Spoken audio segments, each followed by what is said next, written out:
Hi, my name is Naya Mandatal Miller, and today I want to talk to you about Zitkala.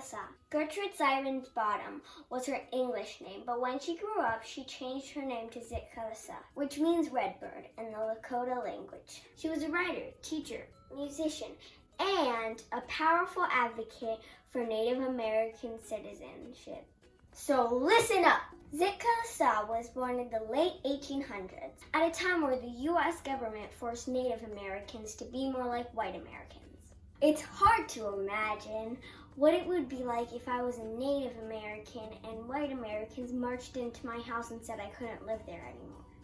We're taking over everything in the whole world. We'll pay you back later, and you're welcome to be our low-wage employees, or as you call it, slaves. It must have been like an alien invasion. Confusing, frustrating, and super scary.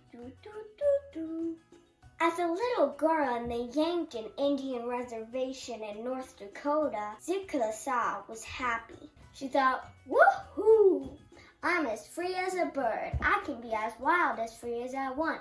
Life is good. When she was 8 years old, the aliens asked if she wanted to go to school. Zitkala couldn't imagine a life without freedom. Would this alien school be any different? It sounded like a wonderful adventure.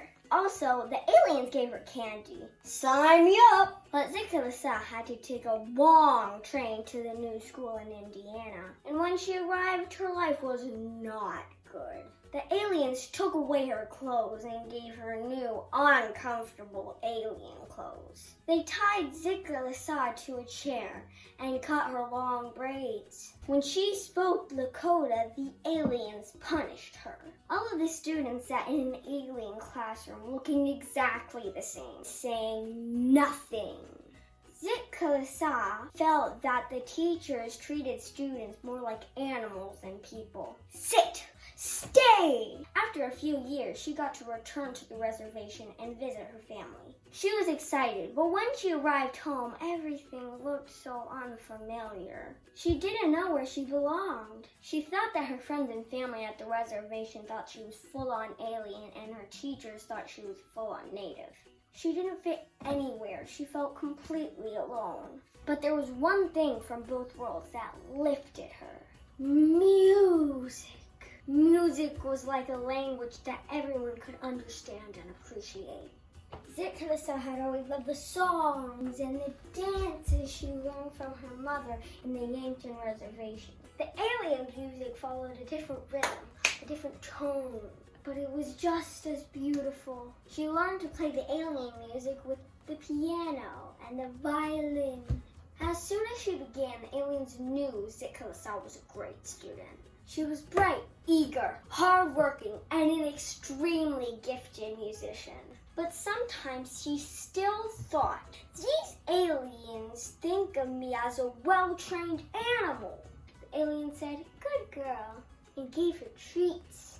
They even took her to the White House to play violin for President William McKinley. When Zitkala was 19 years old, she got a job at the Carlisle boarding school in Pennsylvania. She taught lessons in music to Indian students in the school and alien students nearby. She had gifts to offer to both communities, but then realized that Carlisle School was designed to destroy Indian culture.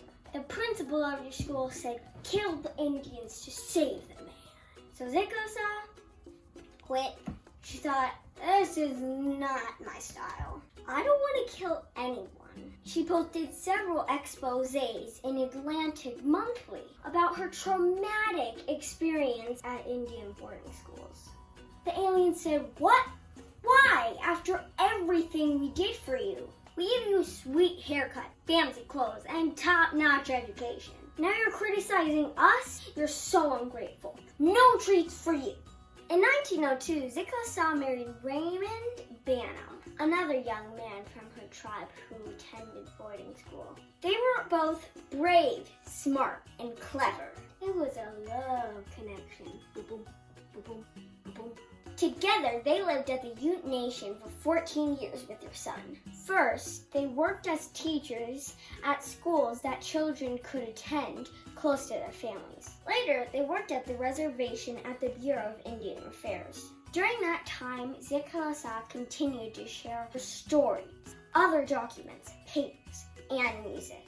In 1913, she wrote the first American Indian opera with her friend, a white composer.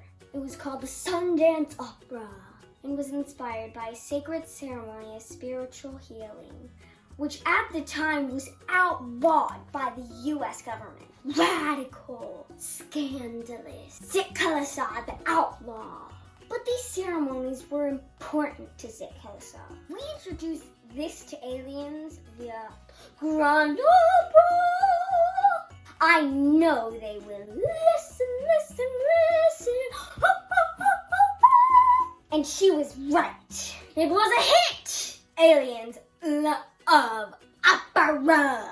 However, despite her efforts, the lives of Indian people continue to become more difficult. Zitkala must have felt so frustrated. Hello?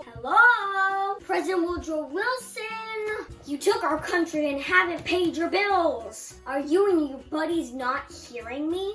We want this country back.